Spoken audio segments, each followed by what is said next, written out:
오늘은 종료주일입니다. 오늘부터 한 주간 동안은 예수 그리스도의 십자가 고난을 기억하면서 우리가 그것에 동참하는 고난주간이 시작됩니다. 우리가 알다시피 종료주일이란 말은 예수님이 마지막 십자가 사역을 위해 예루살렘에 입성하실 때 한번 그림 보여주십시오. 사람들이 일제히 종려나무 가지를 펴서 호산나 찬양했던 것에서 유래했습니다. 그래서 그 당시에 그 그림을 보면 예수님이 어린 나귀를, 작은 나귀를 타고 들어오시면서 사람들은 만왕의 왕으로 오신 예수님을 맞이하면서 종려나무 가지를 그리고 또 나무에 겉옷을 깔아서 왕으로 모시는 장면이 나타납니다. 그래서 요한복음 12장 12절에서 이후에는 또 구체적으로 이렇게 쓰고 있는데요. 그 이튿날에는 명절에 온 큰 무리가 예수께서 예루살렘으로 오신다는 것을 듣고 종려나무 가지를 가지고 맞으러 나가서 외치되 호산나 찬송했다. 이스라엘에 오시는 왕으로 예수를 맞이했다. 이렇게 기록하고 있습니다. 그런데 우리가 잘 이해가 되지 않는 부분이 있다면 만물의 창조주이시며 만왕의 왕이신 예수 그리스도가 입성하실 때 너무도 초라할 정도로 어린 나귀를 타고 오셨다는 겁니다. 당시 왕들과 통치자들은 자기 권위와 왕권을 세우기 위해 주로 화려한 백마를 타고 웅장하게 입성했는데요. 거기에 비하면 너무 예수님은 초라했기 때문입니다. 그게 바로 세상의 왕과 예수님이 다른 점이죠. 이 장면을 주님 오시기 600년 전 스가랴 선지자는 이렇게 예언했습니다. 스가랴 9장 9절 시온의 딸아 크게 기뻐할지어다. 예루살렘의 딸들아 즐거이 부를지어다. 보라 내 왕이 임하시는데 그는 공의로우시며 구원을 베푸시는데 겸손하셔서 나귀를 타고 올 것이다. 이렇게 얘기합니다. 그러니까 이 땅의 왕들은 군림하고 통치하러 오지만 너에게 오실 만왕의 왕이신 예수 그리스도는 겸손하고 사랑을 베풀러 오신 나귀 타고 오시는 분이시다. 세상의 왕과 다른 점을 스가랴가 이렇게 예언했습니다. 놀랍게도 그의 예언대로 주님은 아주 겸손한 모습으로 나귀 타고 입성하셨습니다. 그런데 자기의 권세를 자랑하면서 백마를 탔던 수많은 왕들은 이 지구상에서 모두 사라졌습니다. 그러나 만왕의 왕이시요 구원자로 겸손하게 나귀 타고 오신 예수 그리스도는 지금도 통치하고 계시며 전 세계 20억의 인구 이상이 그를 주라 고백하며 찬송 부르고 있습니다. 이렇게 예수님은 그 오심부터가 달랐고요. 백성들을 구원하시는 방법 자체가 이 세상의 통치자와는 전혀 다른 분이었습니다. 기독교 신앙 자체가 세상의 논리와 이치를 거슬러 올라가고 인간의 잘못된 의와 고정관념을 여지없이 무너뜨리는 진리이기 때문입니다. 바로 그 정점이 골고다 산상에서 우리 죄를 위해 죽으셨다가 3일 만에 영광스럽게 다시 사신 부활 사건이기 때문에 우리가 가장 의미 있게 맞이할 수밖에 없는 겁니다. 그래서 누구나 그리스도인이라면 3대 신앙을 늘 마음에 새기고 살아야 되는데 3대 신앙은 창조신앙, 구속신앙, 재림신앙입니다. 근데 아십니까? 이 세 가지 신앙을 연결하는 가장 중심에 서 있는 사건이 바로 예수 그리스도의 부활 사건입니다. 따라서 우리 그리스도인들이 어느 때보다도 고난주간을 경건하게 보내야 하는 이유가 있다면 이것입니다. 어느 때보다도 진지하게 우리의 신앙을 돌아봐야 할 때가 바로 이 고난주간이며 부활절을 맞이하는 이때라고 생각합니다. 그런 의미에서 오늘 종료주일과 고난주간은 우리에게 준 의미가 큽니다. 더구나 코로나가 가져온 우리 신앙의 위기와 믿음의 퇴보는 우리에게 예배 생활조차 멀리하게 하였고 우리의 일상에서 영적인 무감각을 심화시키고 있기 때문입니다. 그렇다면 우리가 종료주일을 맞이하면서 다시 새겨야 할 우리의 신앙은 무엇인가요? 그 첫 번째는 하나님 주권에 대한 신앙입니다. 예수님의 십자가 사건 전후를 성경에서 살펴볼 때 제일 안타까운 장면이 있다면 당시에 예루살렘 거민들이 예수님을 향해서 호산나 찬송을 부르며 종려나무를 흔들며 예수님을 왕으로 맞이했는데 며칠이 안 돼서 그 입술로 예수를 저주하면서 이렇게 소리친 장면입니다. 마가복음 15장에 넘어가 보면 이렇게 써 있습니다. 그들이 다시 소리 지르되 그를 십자가에 못 박게 하소서. 자기들이 왕으로 외쳤던, 왕으로 모셨던, 호산나 찬양했던 예수를 십자가에 못 박으라고 저주하고 있습니다. 빌라도가 말립니다. 어떻게 너희 왕으로 온 죄가 없는 이 사람을 십자가에 못 박느냐? 근데 그들이 더욱 소리 지르되 십자가에 못 박게 하소서. 그들의 입술이 찬송의 입술이 아닌 저주의 입술로 변한 사건을 보면서 두고두고 마음이 아픕니다.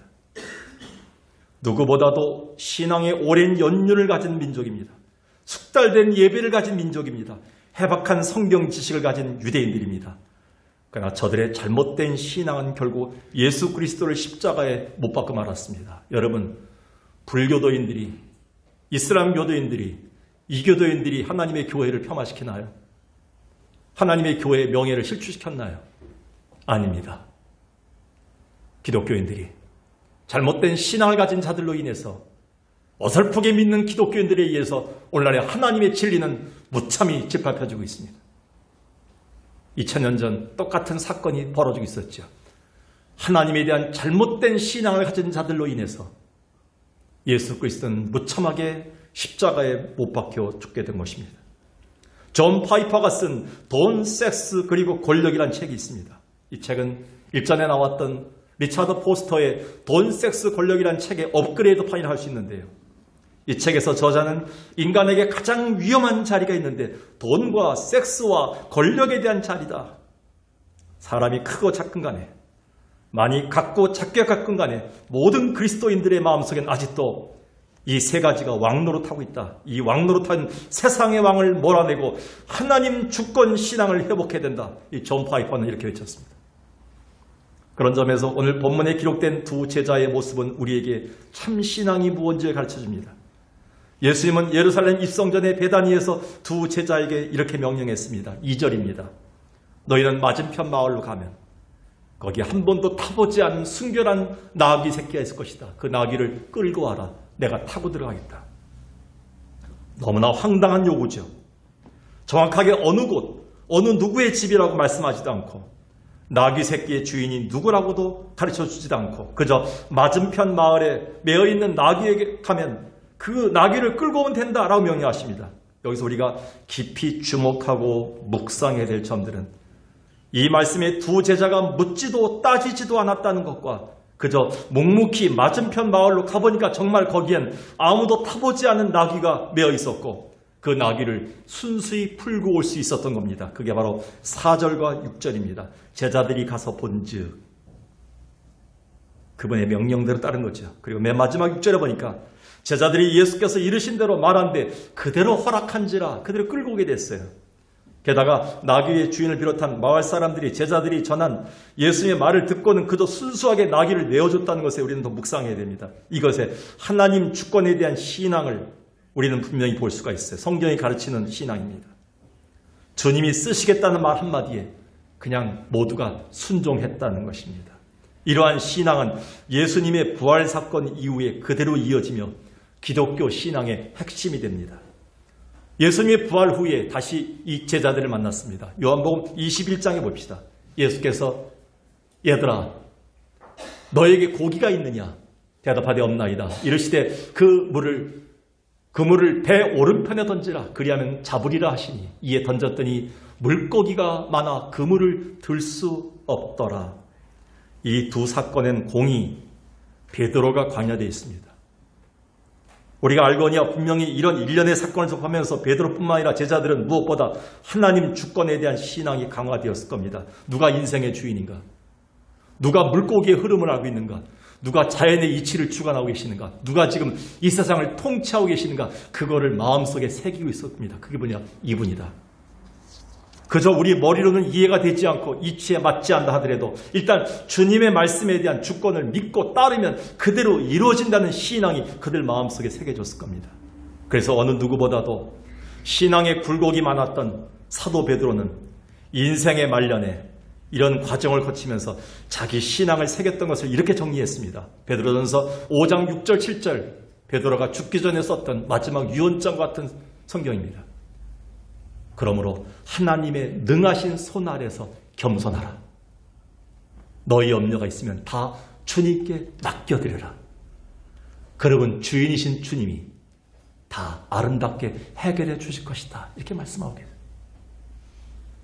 하나님 주권에 대한 신앙이 얼마나 아름답고 복된 것인지를 깊이 새겼던 것이죠.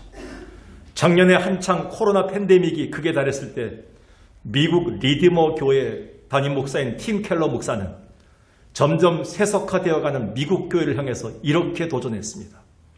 하나님은 코로나 팬데믹을 통해 우리에게 내가 주인이다, 내가 통치하겠다, 내가 해결해 주겠다고 하나님의 주권을 외치고 계신다. 지난 코로나 팬데믹을 보내면서 하나님의 이 음성을 듣게 됩니다. 누가 통치자인가? 누가 이 모든 것을 해결할 사람인가? 주님밖에 없다는 거예요. 그래서 하나님의 주권적 신앙으로 무장했던 다윗은 전쟁에 나갈 때마다 언제나 승승장구할 수 있었습니다. 다윗은 이렇게 고백합니다. 시편 18편에서 그들이 나의 재앙의 날에 내게 이르렀으니, 다윗에게 얼마나 많은 재앙과 고통이 있었습니까? 그때마다 여호와께서 나의 의지가 되셨도다. 그때마다 나는 여호와를 나의 주님으로 모시고 그 하나님께 모든 주권, 전쟁의 주권을 다 맡겨드렸다. 이 모든 재앙의 주권을 다 하나님께 맡겨드리니 주님이 해결해 주셨다. 이게 고백하고 있는 거예요. 아무쪼록 한 주간 동안 그 무엇보다도 하나님의 주권의 신앙을 우리 마음속에 새길 수 있는 복된 고난주간이 되길 주의 이름으로 간절히 축원합니다. 두 번째는요, 순종에 대한 신앙입니다. 고난주간에 많은 성도들이 유독 금식을 많이 합니다.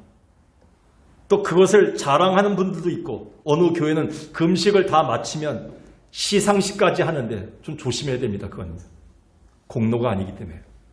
그럼에도 우리가 고난주간이나 사순절 기간 동안 그 어느 때보다도 매사에 조신하고 금식할 정도로 근신하는 이유는 이때만이라도 우리가 예수 그리스도의 십자가의 고난에 참여하기 위함이며, 이를 통해 십자가의 순종이 가지는 의미를 깊이 새기기 위함입니다. 마태복음 26장 36절 이어보면 첫 번째 종료주일을 보내셨던 예수님과 제자들의 모습이 나타납니다. 예수님은 제자들을 데리고 고난주간 첫날에 겟세마네 동산에 올라가십니다. 그리고 앞에 놓일 십자가 사역을 놓고 하나님 나라의 거룩한 뜻을 놓고 기도하기 시작합니다. 번민이 가득합니다. 괴로움이 많습니다. 고통스럽습니다. 마음이 무겁습니다. 제자들과 함께 기도를 나누면서 기도하자고 얘기합니다. 그런 다음에 순간적인 인간의 마음이 생겼죠. 하나님, 될 수 있다면 내가 십자가 지지 않아도 되지 않을까요? 다 팽개치고 싶습니다, 하나님.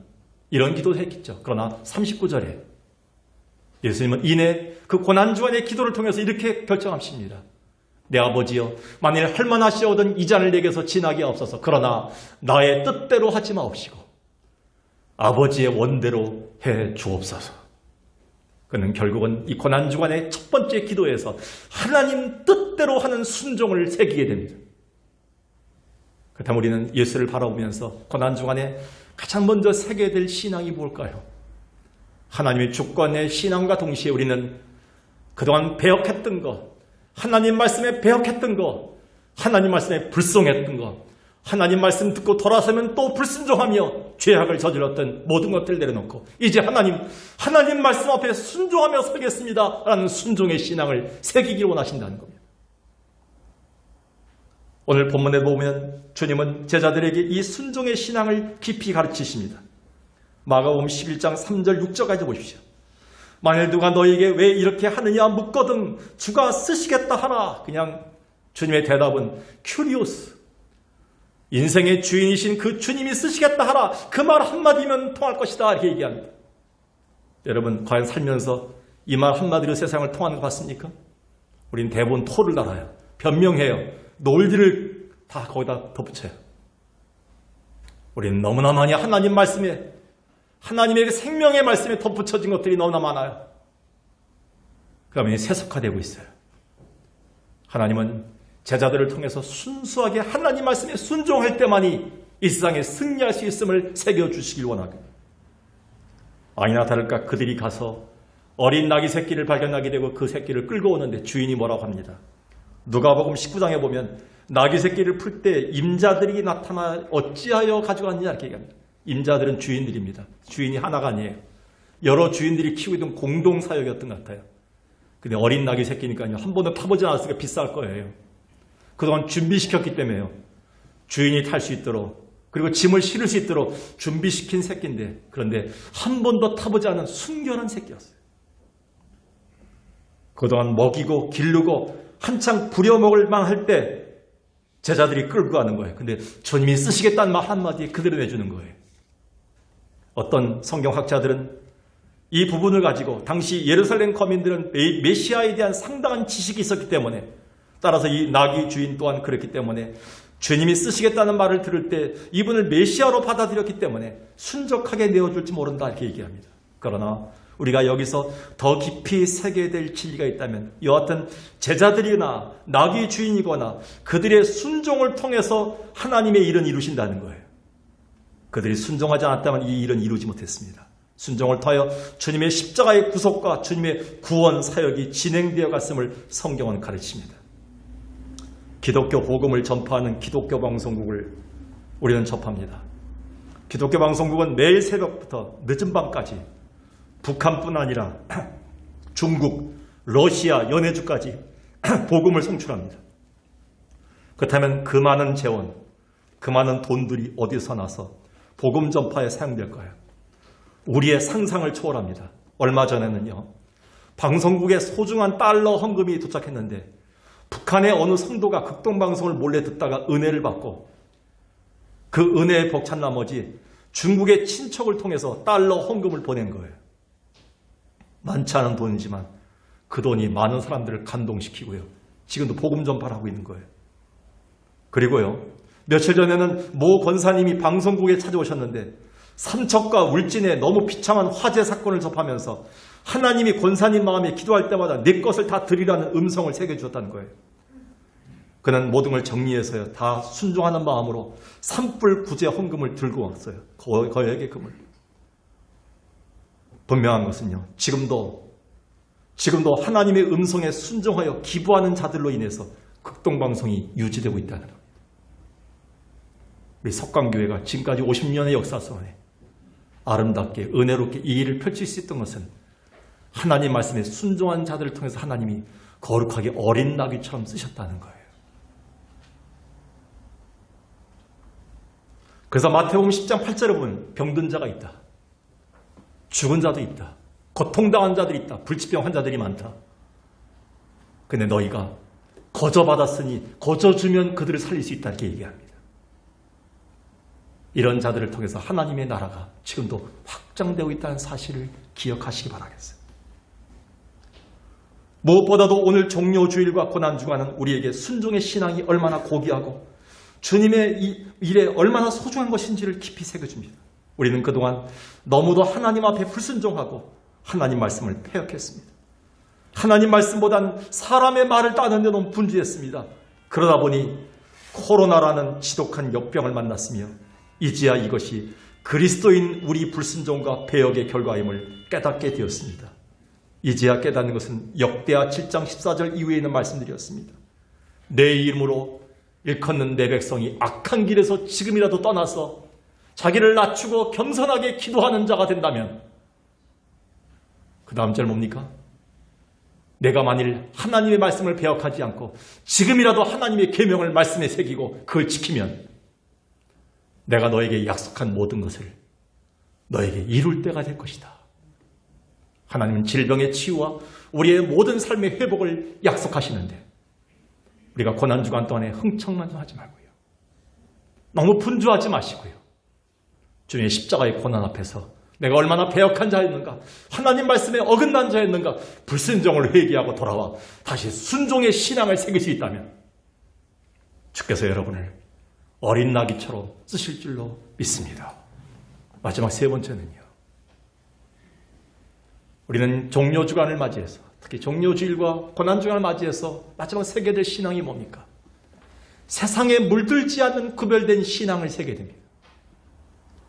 미천한 동물이었지만 예수님을 묵묵히 태우고 입성했던 나귀에게서 우리가 깨닫는 점이 있습니다. 2절에 보면 이 나귀는 어느 누구도 타본 일이 없는 순전하고 흠없는 나귀였습니다. 이제 막 쓰임받기 위해 주인이 준비한 나귀였습니다.